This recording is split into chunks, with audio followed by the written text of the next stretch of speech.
Municipal ఎన్నికల సన్నాహక సమావేశంలో భాగంగా నర్సాపూర్ వచ్చిన మాజీ మంత్రి హరీష్ రావు సీఎం రేవంత్ రెడ్డి మరియు కేంద్ర ప్రభుత్వంపై తీవ్రస్థాయిలో విరుచుకుపడ్డారు. రేవంత్ రెడ్డి తీరు వీధి రౌడీలా ఉందని, ఆయన అమెరికా వెళ్లడంతో గత 15 రోజులుగా తెలంగాణలో శబ్ద కాలుష్యం తగ్గిందని ఎద్దేవా చేశారు.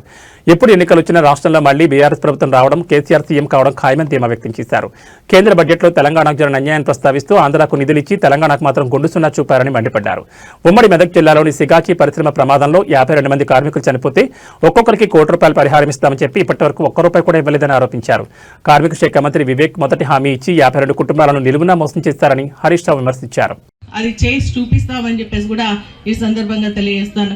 ఇక్కడ ఉన్నటువంటి క్యాండిడేట్లను కూడా నేను మనస్ఫూర్తిగా అభినందిస్తా ఉన్నాను. ఎందుకంటే వార్డ్ వైజ్ గా మనం కూర్చొని మాట్లాడుకున్నప్పుడు కూడా ఒక్కొక్కరు వద్దు. ఇక ఆ మురళీ యాదవ్ మీద నిలబడ్డారు. మురళీ యాదవ్ ఇదివరకు కౌన్సిలర్ చేసిన కాడ ఏం పని చేసిండో ఇప్పుడు మంచిగా చెప్పిండు. మహేందర్ యువకుడు, మంచి తమ్ముడు.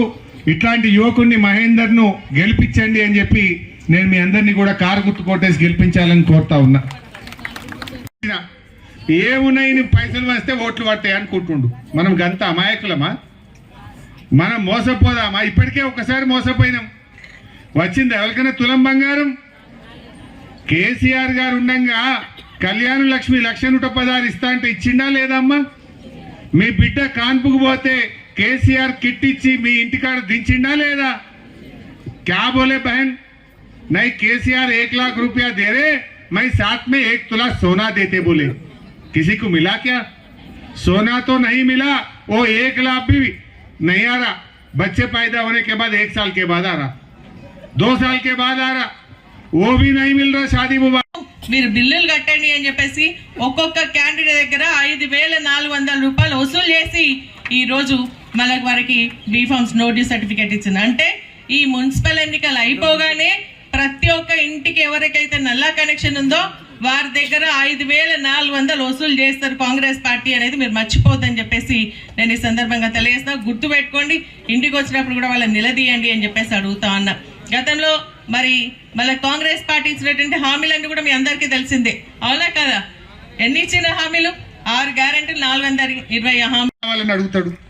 లేకపోతే మా నయీం భాई ఉన్నాడు అనుకో, हमारे दरगाह में कुछ काम है, हमारे मस्जिद में कुछ काम है, हमारा शादी खाना में कुछ काम है, कराओ बोल के अक्का का हाथ पकड़ के आपका काम करा सकते नईम भाई.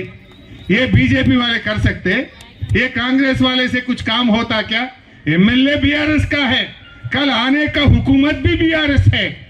अब लोगों को मालूम हो गया, एमएलए इलेक्शन कभी भी आने दो, बीआरएस जीत जाता, केसीआर साहब सीएम बनता.